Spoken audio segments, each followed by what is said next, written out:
Hello, every pony. I know, it's been several days, and it sucks. Ugh, but with things at work being as crazy as they are, there's not a whole lot I can do as far as my free time goes. Anyway, we're now ready for part 4 of On a Cross and Arrow. This chapter entitled, Upon a Wing and a Prayer. How poetic. This is an insanely long chapter. The last couple of videos, like the half-hour ones, they're like 6, 7, 8,000 words. This one's a little over 10,000 words. So, F my life. Like, I don't know if I can go that long, if you know what I mean.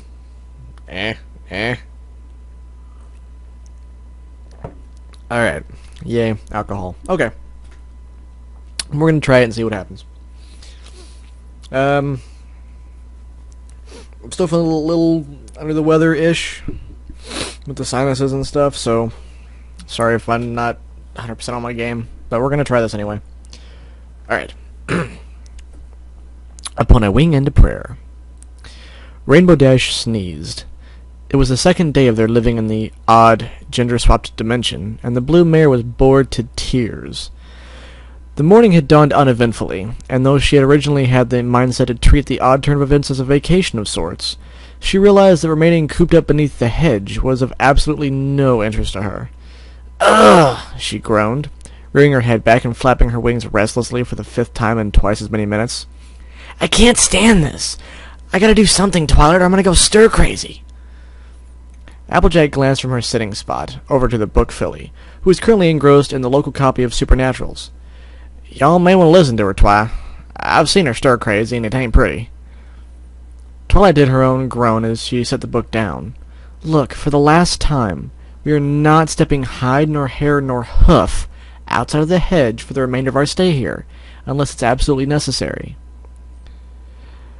"That time may come sooner than later, darling," came the interruption. All eyes turned to the white unicorn as she strolled into their midst. "I am pleased to say that lunch has been served, but Pinky's done up a marvelous fruit salad for every one of us." Perked ears and smiles came at the mention of fruit salad. "However, to go about it, she managed to use up every piece of fruit we had left over from yesterday." Applejack was incredulous as she glanced over to the table. "Even the carrots?" "I thought they made a nice touch," Pinky replied from her post behind a log-constructed counter. "Oh dear," Twilight sighed, a look of worry evident on her face. "We went through that much faster than I expected. I originally thought we'd be able to stretch that one trip's worth of food out for the whole 3 days.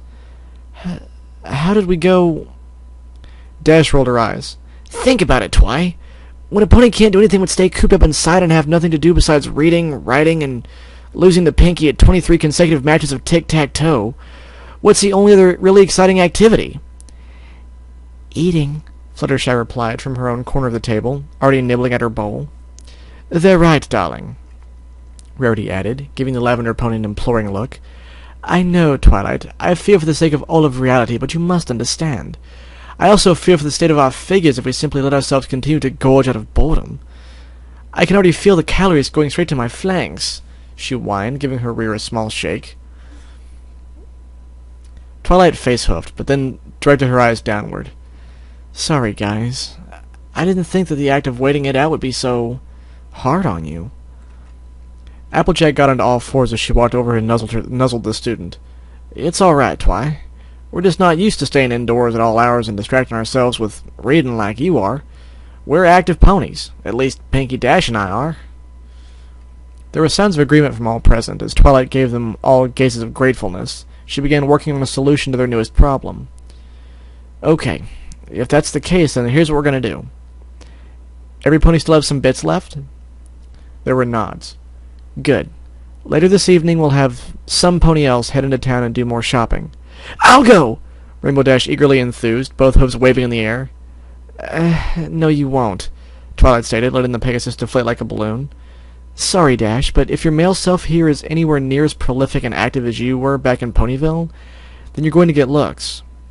Ponies probably all thought you were a fan when we first arrived." "Rainbow Blitz," Dash rumped. "Scoots told me about him. Sure, he pulled off the double rainbow, but I bet he's not even 1/4 as cool as me in person." Applejack rolled her eyes. "I knew this would happen sooner or later," she groaned.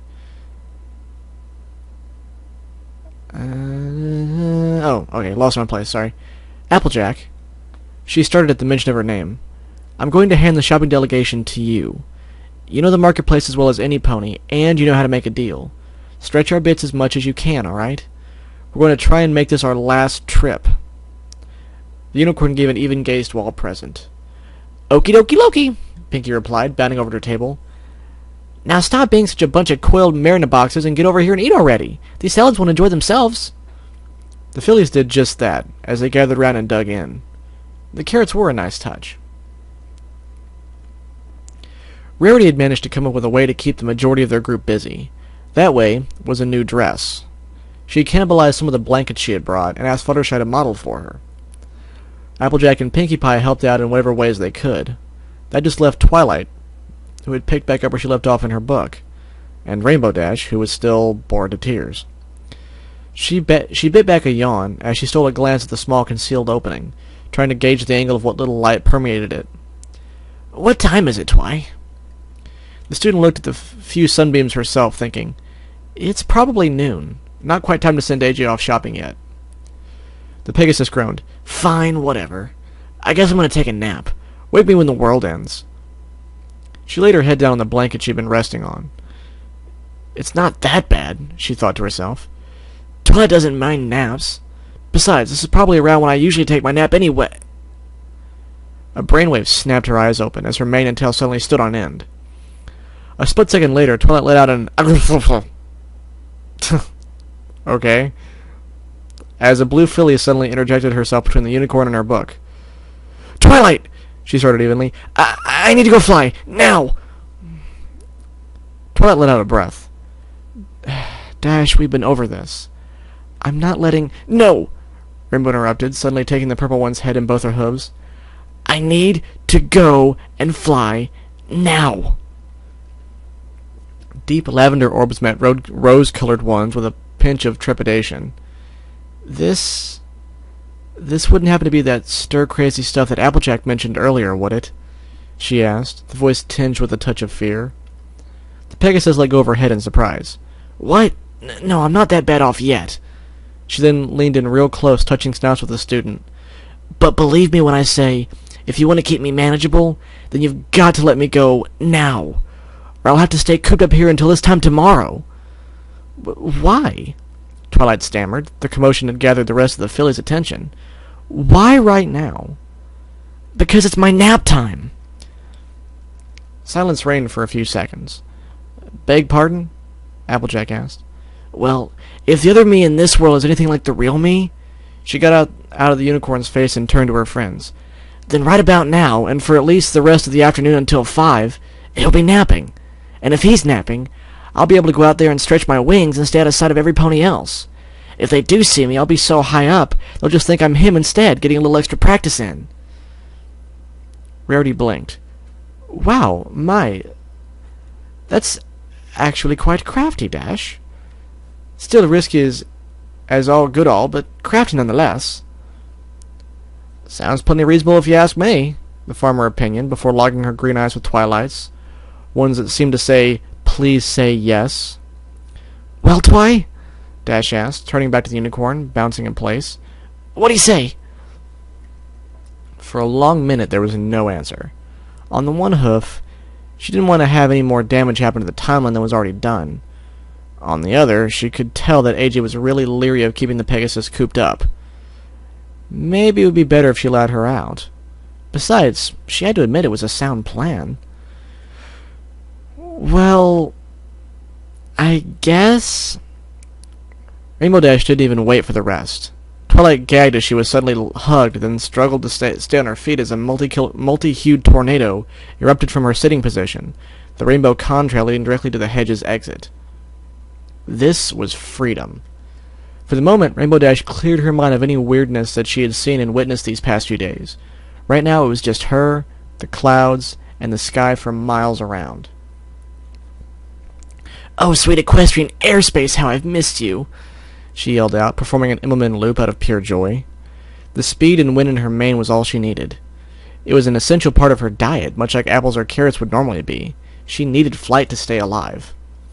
She flew and swooped and performed for half an hour, however long it took to release all of her pent-up energy.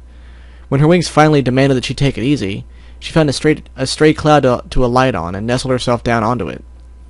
She was tempted to drop off right then and there, but she shook her head. "No. If I take a nap now, I'll waste my chance to fly. Once he wakes up, I'll have to beat a quick retreat back to the hedge." Why is it called the hedge, anyways? I guess the Crusaders thought it sounded cool. So what can I do? Ooh, I could try my hoof at the double rainboom. But wait, that'll draw a lot of attention. Attention that he'll notice.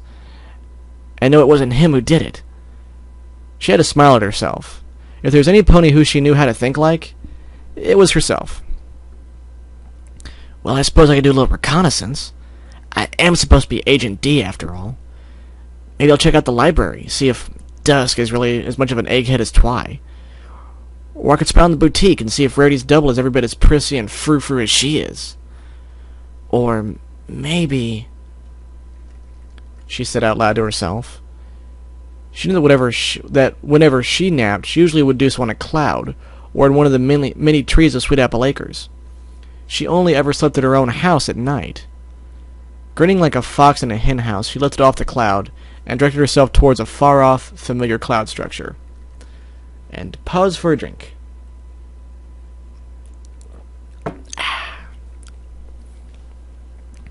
Getting in had been easy. Dash hadn't even needed to use the spare key that she knew was hidden under the doormat. Her own key opened the door just fine. Apparently, door locks remained the same, whatever dimension they were home to. She trotted inside and looked around, inspecting her own sense of decor. Nothing tremendously out of place popped out at her, save for the photos that adorned the walls. She trotted forward and took in the image of her male self for the first time, a saluting pose from his days in the junior speedsters camp. "Heh, think you're pretty hot stuff, huh?" She spoke to the frame. The Pegasus moved on over to the trophy case, where the medals and awards she'd accumulated over time were displayed. They were all present, she noted. The Mercury Cup, the Aerobatic Assault Grand Prix. She found herself comforted as she noticed the Best Young Flyers tiara was still on the very top shelf. Then she turned around and saw the Wonderbolts poster. At first she stared at it in confusion, because the Pegasi on the poster weren't quite as she remembered. However, she managed to identify each one after some length of time. The stallion up towards the front, in her world, Soren had taken that spot. In this one, it was Spitfire. Spitfire, she found herself thinking. Now there was a pony full of life. She didn't know if the feelings she held for the Yellow Daredevil were romantic or not, but she never had indulged her curiosity to find out. Now that she was in a world where a male Spitfire was present, she found herself much more receptive to the idea of a possible relationship. Unless... She blushed as she looked upstairs. She knew what would be up there, and yet at the same time she wasn't sure she wanted to know. A minute or so passed before Dash finally set her teeth and trotted up the steps. It was her house, after all. Well, maybe not exactly, but still. She nudged the bedroom door open. Everything was still as she'd remembered it. The bed still sat there, calling her name out to her, but she studiously ignored its cries. There would be time for sleep later. Instead, she turned to the chest of drawers, its size now seemingly larger than life. Gulping, she hooked a hoof around the bottom drawer's handle, pulling it out. There were knickknacks and odds and ends in here, childhood toys that she knew or were in forms different from her memory. Either way, they weren't the goal. It was the black box at the back of the drawer that she wanted to see. She knew what its contents were. That is, she knew back in her own world. But due to the nature of this one, she was certain that they had changed, along with almost everything else. She lifted the box out, found herself taking a breath and squeezing her eyes shut in a grimace as she pulled the top up, one eye glancing inside. Play Pony, the Cult Cuddler issue. Chick-a-row. It was quickly closed and stuffed back inside the drawer itself making a rather loud racket as it was shoved back into the chest. Now she fell onto the bed. The normally unflappable blue pony's face flushed a pure crimson as she considered the implications. My other self's just as bi-curious as I am. Hey! Her heart leapt in her throat. The voice was rough, but commanding. It wasn't superbly deep like she expected it to be. Well, screw you, then. No, I'm kidding. But it was still enough to give her the willies. Not to mention a chill down her spine as she remembered that the exact moment she had left the front door swinging wide open. Hey, is some pony in here? They were still downstairs, that much was for certain. She could have leapt out the window, but she knew they would spot her. Hiding under the bed didn't make much sense. The closet? Like she'd fit. Maybe even... Clop steps started up the stairs. She bolted up into an air hole and lodged herself into the house's cooling system. Rainbow Dash held her breath as she heard the figure enter the bedroom. There were sounds of rummaging before another call came out. I know you're still in here. The window's still closed. Come on out so I can teach you something called private property laws. She didn't, of course. The filly scooted as quietly as she could into the bowels of the house. Judging from her position, she figured she was now over the living room.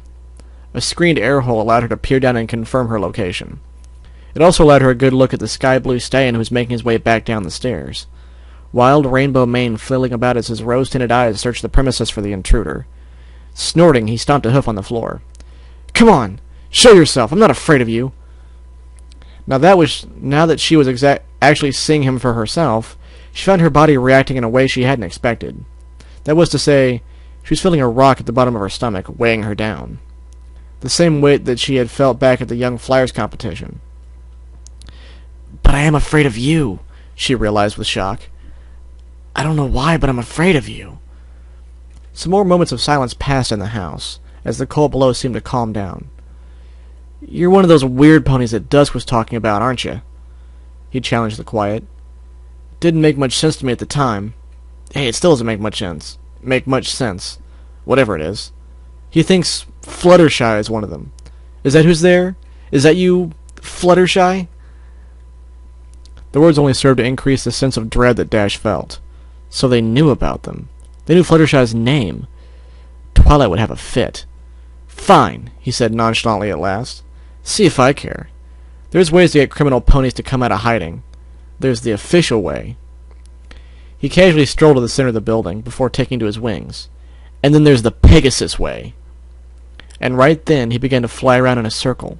Faster and faster he went until a rainbow-colored vortex ring began to form.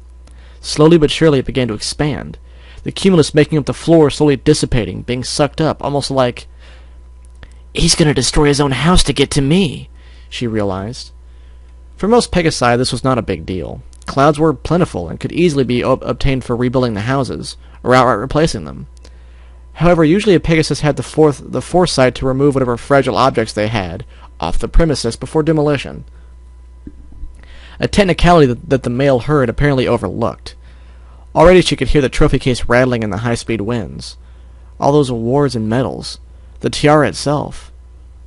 And then she realized she was no longer in the air duct. Not because it had dissolved, but rather because she had pulled herself out and began flying around the miniature tornado in the opposite direction. As she increased her speed, she could feel the original vortex beginning to slow down. She was canceling its momentum. Enthused, she checked her own velocity, meeting with the counter-rotation at every point. Slowly but surely the tornado died down, the multicolored blurs fading from sight. She looked around as she slowed, glad to see that the house had only sustained minimal damage. Thump. She collided with an object mid-air. As she backed up and hovered in place, her eyes shrunk as she stared at... He was regarding her with as much the same shocked expression as she was. His pupils were small rose dots, his wings beating erratically as he took in his female look-alike. You... he stammered. You're... She didn't stick around to hear the rest. She vanished from his sight as a sudden rainbow blur shot out the door. Rainbow Blitz remained for only a second longer before he gave chase. And pause for a drink. Delicious. Okay. Just gotta act real natural-like. That's it. Don't need to make a ruckus. Still wish he'd let me keep my hat. Applejack slowly made her way down Carrot Street, trying her best to blend into the rest of the townsfolk. For this outing, the group had decided that a degree of change to the farmer's appearance was necessary. This included the braiding of her mane and tail, the shifting of the saddlebags more towards the rear to hide her cutie marks, and the biggest change of all, the removal of her pappy's hat from her head. She knew it was in good hooves, but that still didn't change the fact that she felt naked without it. She was working her way towards the marketplace. Like Fluttershy before, her eyes more or less concentrated on the goal. Sure, every now and then she looked to the side to get a glance of a familiar face or so. She spotted Cloudkicker the Pegasus, the gangly colt watching a caramel-colored mare from a distance. At the flower shop, she recognized a trio of stallions who, at the moment, were not bemoaning the end of the world. And over there was Sugar Cube, the fragrance of dark coffee. It hit her like a ton of bricks. She found herself stopping in her tracks and inhaling the scent. Oh, good heavens. I haven't had a good cup of joe in days.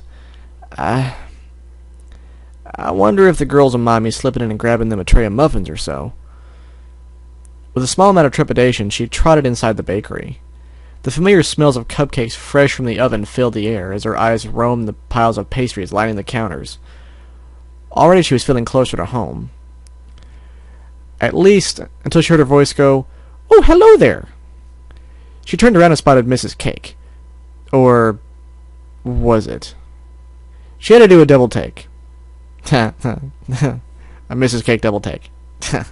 Anyway, it sure looked like Mrs. Cake, save that she was a bright yellow and orange instead of a blue and pink, and had a trio of brownies for her cutie mark. "Oh, why, hello," the farmer stammered. "Sorry, I couldn't help but smell the coffee. I've been on the road for a while. I haven't had any in a good long time." "Oh my, you a traveler, are you? You certainly look new," the yellow Mrs. Cake replied. "Well, just sit tight, dearie. Rest your hooves. I'll have a cup out to you in a jiffy. Oh, honey bun."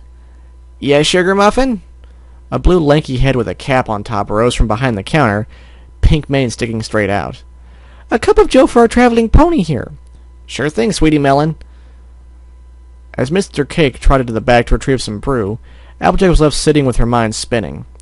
Not what I expected at all. Those two looked more like they traded colors rather than gender. From beyond the door she heard a crash. Her ears perked up and her eyes widened and she heard a boyish giggle emanate from the kitchen. "Whoops! Sorry about that, Mr. Cake. Got a little too much baking soda in that batch." "It's all right, Sonny," came the reply, as the blue stallion re-entered the storefront, a coffee pot in his mouth. A quick pour later, and AJ was in heaven as she let the bitter darkness cascade down her throat. "Oh my!" Mrs. Cake exclaimed as she watched the orange one all but inhale the hot drink.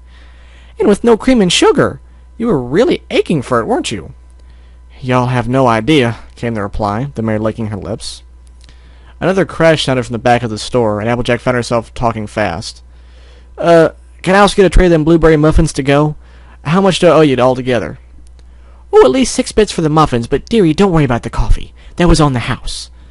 "Well, thank you kindly," Applejack replied, her heart warmed by the thought that the cake's charity store remained intact, even in this world. She didn't wait very long, however, after the box of muffins was handed to her. She left with another word of thanks to the couple, and a word of thanks to whatever the name of the prince was here that she had managed to escape meeting the male rendition of her party pony friend. Once back out on the street, she trotted along into the marketplace proper. She began haggling with the vegetable vendors for their goods. A feat she found easier than usual due to already knowing most of the ponies here, despite them being opposite genders. Carrot Top in particular she found was almost too easy, the stallion just about giving her 2 bushels of the roots for free.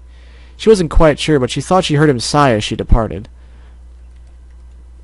She had just managed to wrangle a good deal out of Rusty Tooper for a sack of potatoes when she saw the next cart in line, and almost bolted from the marketplace right there on the spot.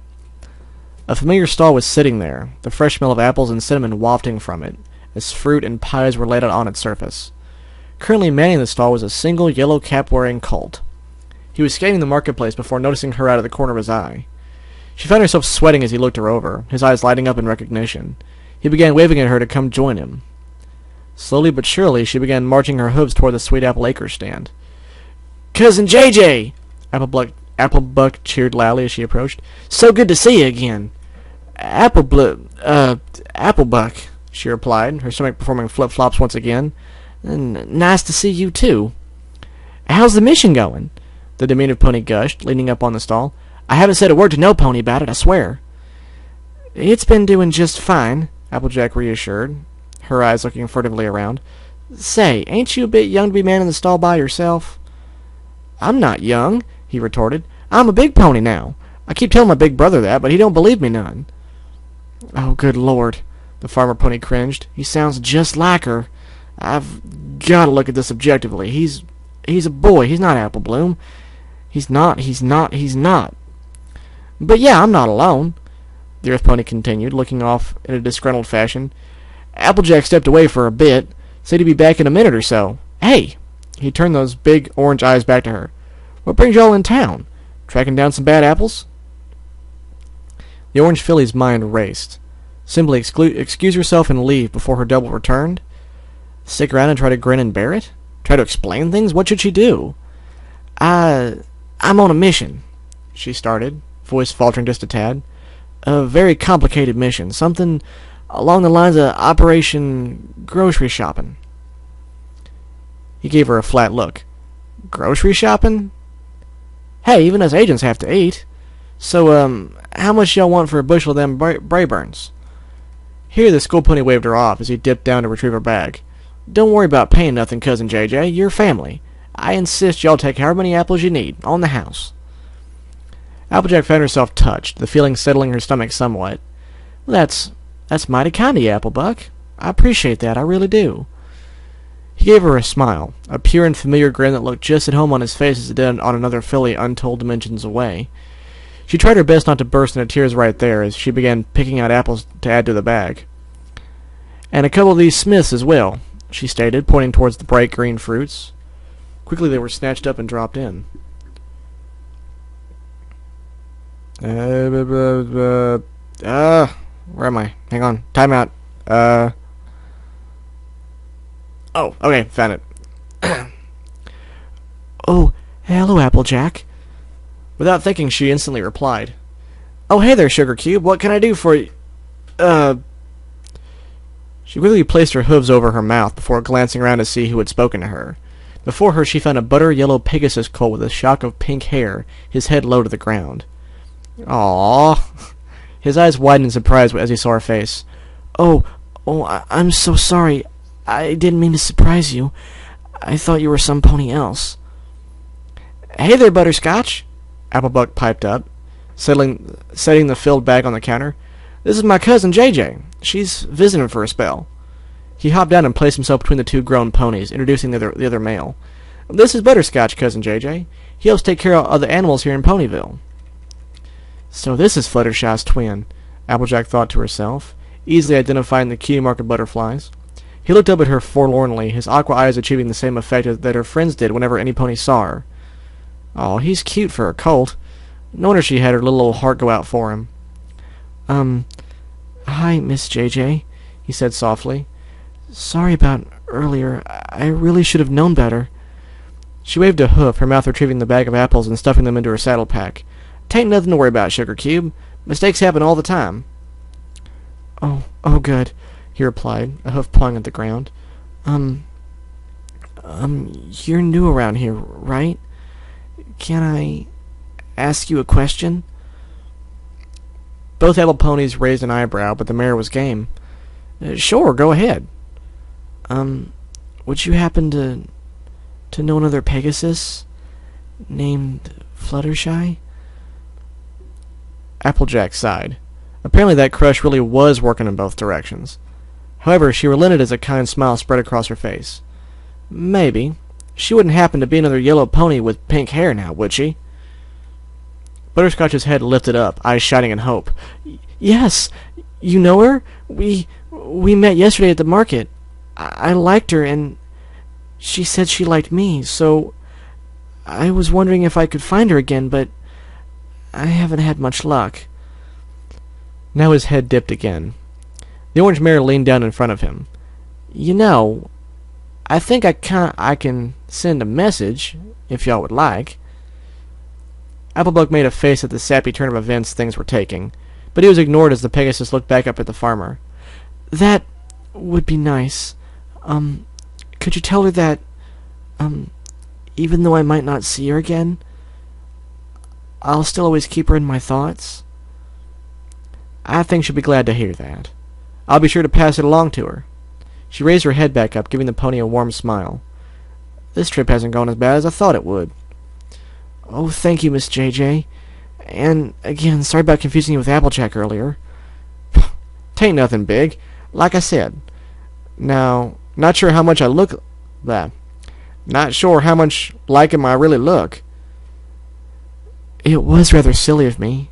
I mean..." Butterscotch now lifted a hoof and pointed over her shoulder. "Now that I can see the both of you, he doesn't look that much like you." Oh, snap. The earlier feeling of calm she had suddenly vanished as she heard a set of hoof steps getting closer from behind. Applebuck's eyes lit up as he got on all four hooves and galloped out of sight. "Hey, big bro, what took you?" "Sorry about that, Haystack. Me and one of the clients had to work out a few misunderstandings, if y'all catch my drift." Her first thought was that the voice was a key or so short of being a dead ringer for Big Macintosh. The second thought was that those hoofsteps were heavy, but again not as heavy as her brother's. The third thought, Haystack? "Hey there, Butterscotch," the voice continued, drawing closer. "How are you doing today? Oh, and a good afternoon to you, miss. Say, haven't seen you about town before. You new?" "AJ, AJ," the young colt chanted. "She's actually Apple family. Cousin JJ, meet my big brother Applejack." Though every instinct that she possessed was yelling at her to bolt for the woods right at that very moment, she managed, with tremendous strain, to turn her head towards the pair of males behind her. Green eyes, orange hide, blonde mane and tail only barely kept in check by bands. Tall and strongly and solidly built, unshorn fetlocks like her brother, same trio of apples on his flank, a surprising addition of a yoke around his neck, and last, but not least, Pappy's hat, perched on top of her head. He was giving her an eye of his own, the stallion peering over her face and saddlebags. "Well, whip my whiskers," he spoke, as an eyebrow arched. "I can see the family resemblance, but I can't say I've ever seen you around at the reunion. You sure you're an apple?" At these words she gave him a look of consternation. Of course she was an apple, through and through. But instead of giving voice, she got on all fours and pulled her saddlebags up, revealing her cutie mark.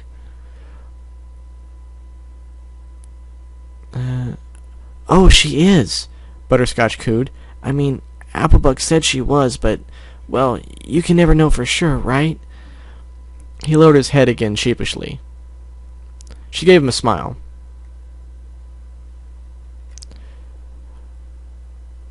"Already said done spent the small stuff too much, all right, Sugar Cube?" "How about that?" the male Applejack remarked, tilting his hat back. So you can talk, too." "And what's that supposed to mean?" the mare retorted, turning her attention fully back to her doppelganger.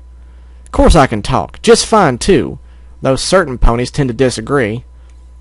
"I hear you all there," he replied. "So, you say you're an apple. Cousin JJ, was it? How come I never saw you around at the reunion last year?"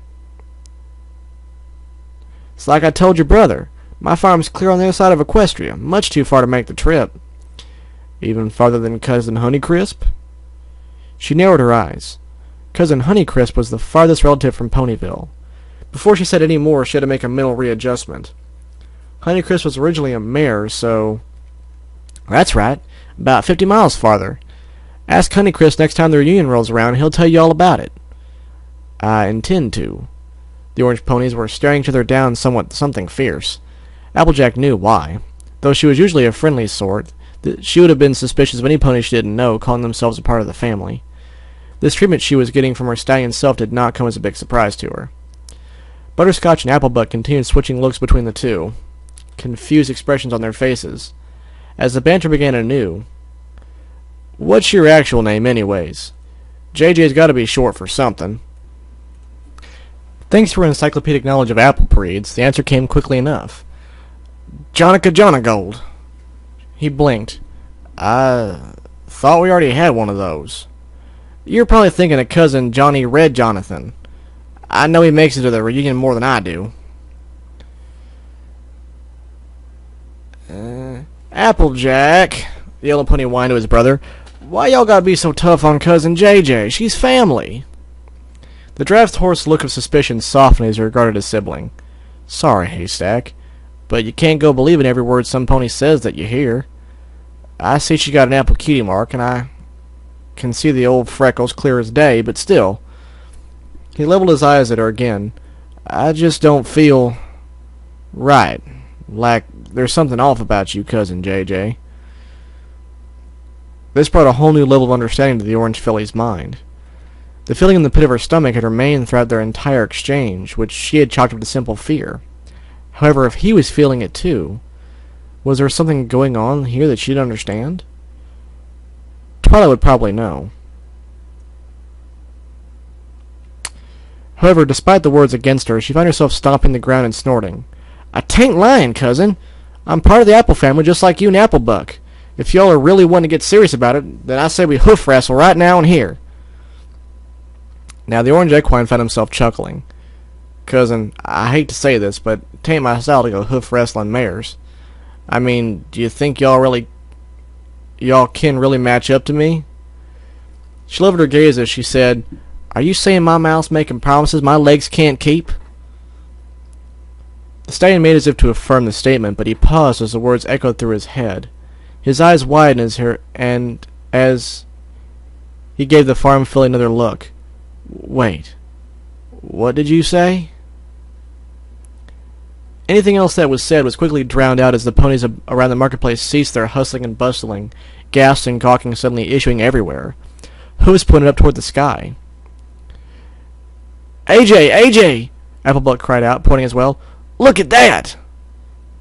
What in the world? Butterscotch stammered, eyes pointing up, with wings deployed as a shield. Applejack turned around and glanced up into the deep blue before his hat popped off his head. Peel core me. What in tarnation?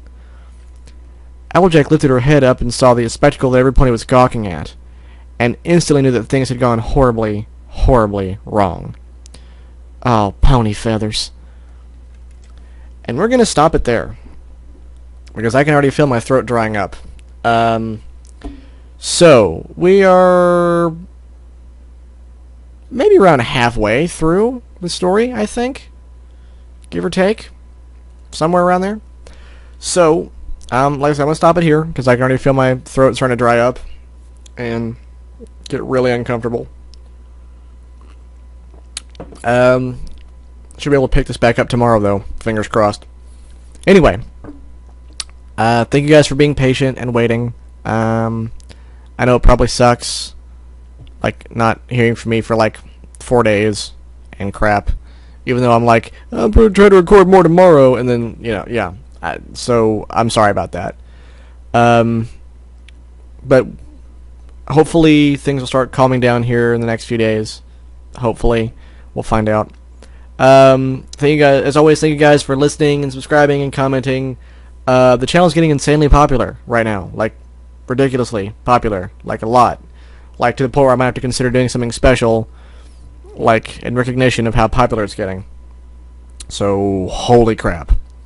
So there's something you could do. You could make suggestions for, like, something special I could do for, like, the big milestone stuff. Like, you know, X number of subscribers, or X numbers of channel views, or some crap like that. Anyway, you guys are awesome. I love you. You know, yeah, you guys, ha. Anyway, until next time.